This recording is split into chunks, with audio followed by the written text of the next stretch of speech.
नमस्कार दोस्तों, मैं हूं गौरव। चलिए देखते हैं दिल्ली की आज की सभी ताज़ा और बड़ी खबरें। रोजाना दिल्ली की बड़ी खबरों के लिए चैनल को सब्सक्राइब जरूर करें और इस वीडियो को लाइक जरूर करें, क्योंकि आपके लिए वीडियो बनाने में काफ़ी मेहनत करनी पड़ती है। हाईकोर्ट का बड़ा आदेश, मुआवजा देने की मांग पर विचार करे दिल्ली सरकार।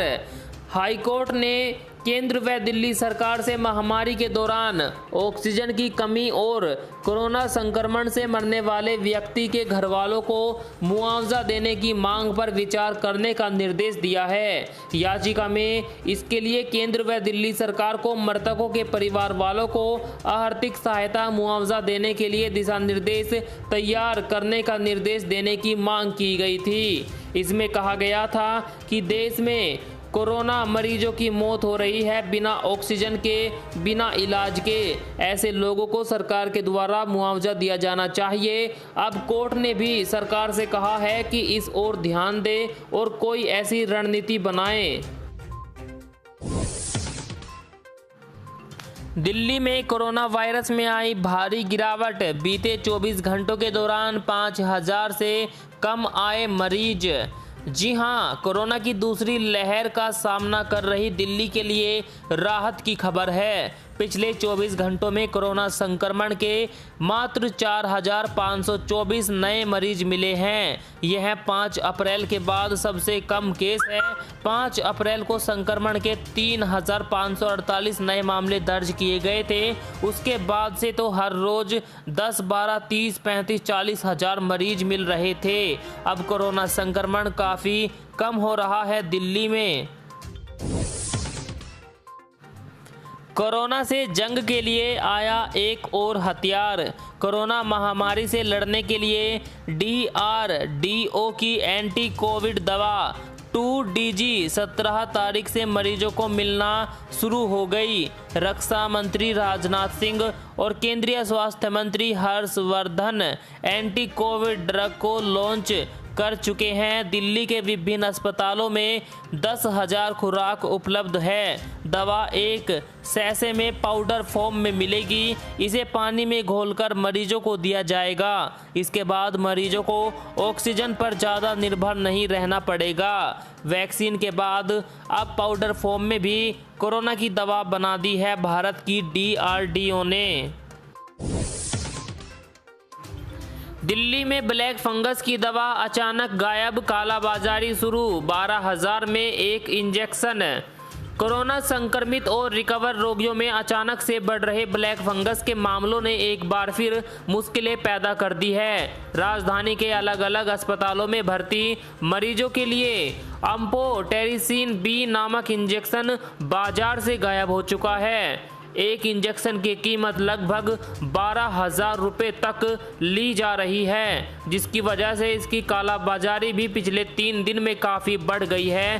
पहले रेमडेसिविर और ऑक्सीजन की कालाबाजारी के बाद अब एम्फोटेरिसिन B इंजेक्शन के लोगों को काफ़ी परेशानियों का सामना करना पड़ रहा है। आपको बता दें, ब्लैक फंगस नामक बीमारी से लोगों की आंखों में इन्फेक्शन होता है। ज़्यादातर केसों में लोग अंधे हो रहे हैं। लोगों की जान बचाने के लिए आंखें निकालनी पड़ रही हैं। अब काला बाजारी करने वालों को ऐसा लग रहा है कि आगे चलकर ब्लैक फंगस फैलेगा और इसकी दवाइयों की ज़्यादा ज़रूरत होगी। इसीलिए अभी से ब्लैक फंगस की दवाइयों की काला बाजारी शुरू हो गई है। दिल्ली में भी दिखेगा ताऊते तूफान का असर, आंधी बारिश के आसार। तटीय इलाकों में कहर बरपा रहा ताऊते तूफान का असर राजधानी दिल्ली में भी दिखेगा। इस कड़ी में अगले 4 दिनों तक हवा की रफ्तार 30 से 40 किलोमीटर प्रति घंटा की रहेगी।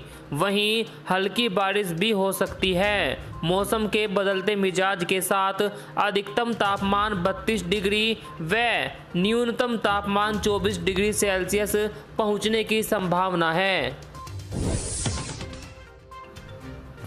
दिल्ली में किसी को ऑक्सीजन की है ज़रूरत तो इस नंबर पर करें फ़ोन। जी हां, आपके घर पहुंचेगा ऑक्सीजन कंसंट्रेटर। सोनू सूद ने एक वीडियो ट्वीट करके कहा कि ऑक्सीजन रास्ते में है। इससे पहले उन्होंने एक वीडियो शेयर करके बताया था कि दिल्ली के लिए हम लोग एक फ़ोन नंबर जारी कर रहे हैं। यदि आप किसी ऑक्सीजन कंसंट्रेटर की तलाश में हैं या आपके किसी मरीज को ऑक्सीजन की ज़रूरत है तो आपको इस फ्री फ़ोन नंबर पर कॉल करनी होगी। नंबर इस प्रकार है 02261403615। इस नंबर पर फ़ोन करके आपको अपना एड्रेस बताना होगा। सोनू सूद आपके घर पर ऑक्सीजन कंसंट्रेटर भेज देंगे। उन्होंने कहा कि जब आपका काम खत्म हो जाए तो ऑक्सीजन कंसंट्रेटर वापस कर दे ताकि हम और लोगों की भी मदद कर सके। दिल्ली हाईकोर्ट ने कहा, दवा इकट्ठा करना नेताओं का काम नहीं, राजनीतिक फायदे के लिए ना करे जमाखोरी। दिल्ली हाईकोर्ट में कोरोना महामारी के दौरान मेडिकल उपकरणों और दवाइयों की जमाखोरी को लेकर सुनवाई हुई। इस दौरान हाई कोर्ट ने कहा कि कोरोना के उपचार में इस्तेमाल होने वाली दवाई को जमा करने का काम राजनेताओं का नहीं है। नेताओं द्वारा दवा बांटने के मामले में कोर्ट ने कहा कि राजनीतिक फायदे के लिए दवाइयों की जमाखोरी ठीक बात नहीं है, ऐसा ना हो। कोर्ट ने नेताओं को निर्देश दिए हैं कि अगर आप भला करना चाहते हैं तो जिन दवाइयों की जमाखोरी की है उसे सरकारी अस्पतालों में बांट दिया जाए, स्वास्थ्य सेवाओं महानिदेशालयों को सौंप दे। हाई कोर्ट ने दिल्ली पुलिस से कहा कि आपसे दवाइयों की जमाखोरी की उचित जांच करने की उम्मीद है। साथ ही कोर्ट ने स्टेटस रिपोर्ट दाखिल करने को भी कहा।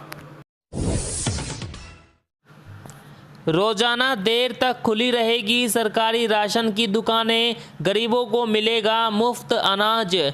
पूरे देश में अब सरकारी राशन की दुकानें रोजाना और देर तक खुलेगी। केंद्र सरकार ने सभी राज्यों और केंद्र शासित प्रदेशों को ये निर्देश दिए हैं। इससे गरीबों को समय पर और सुरक्षित तरीके से सब्सिडी युक्त और मुफ्त अनाज का वितरण हो पाएगा। NFSA के तहत प्रति व्यक्ति 5 किलो खाद्यान्न 1 से 3 रुपये किलो की दर से गरीब परिवारों को PMKGKAY योजना के तहत मई जून के लिए दिया जाएगा। आपको बता दें, कुछ दुकानदार दुकान बंद कर देते थे और गरीबों को राशन नहीं मिल पाता था। इसीलिए सरकार ने आदेश दिया है कि अब हर रोज़ दुकान खुलेगी और देर तक खुलेगी ताकि सब गरीबों को उनके हिस्से का राशन मिल जाए। बीजेपी सांसद प्रज्ञा ठाकुर बोली, गौमूत्र लेने से दूर होता है फेफड़ों का इन्फेक्शन। मैं लेती हूं इसलिए मुझे नहीं हुआ कोरोना। भारतीय जनता पार्टी की सांसद साध्वी प्रज्ञा सिंह ठाकुर ने दावा किया है कि गौमूत्र पीने से फेफड़ों का इन्फेक्शन दूर हो जाता है। उन्होंने यह भी कहा कि इसके सेवन से कोरोना नहीं होता। उन्होंने अपना एग्जाम्पल देते हुए कहा कि वह नियमित तौर पर इसे लेती हैं और इसीलिए कोरोना से